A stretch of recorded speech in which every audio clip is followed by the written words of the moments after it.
येवला शहरात सर्रासपणे नायलॉन मांजाचा वापर अजूनही होताना दिसत असून येवल्यातील ग्रामीण भागातील पैठणी कारागीर दुचाकीवरून येत असताना अचानक नायलॉन मांजा गळ्यात अडकल्याने या तरुणाचा गळा चिरला गेला असून हात देखील कापला गेल्याने या तरुणाच्या गळ्याला 10 तर हाताला 5 टाके पडले असून या युवकावर खाजगी रुग्णालयात उपचार सुरू आहे।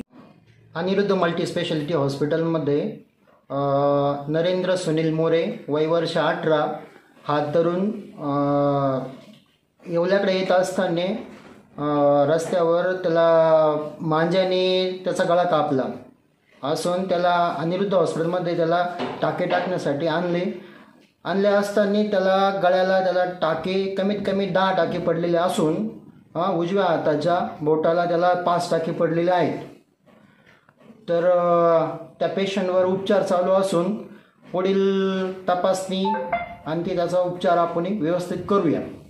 नागरिकांनी नायलॉन मांजा वापरू नये याची सतर्कतेने काळजी घ्यावी ही हॉस्पिटल प्रशासनाकडून मी विनंती करत आहे।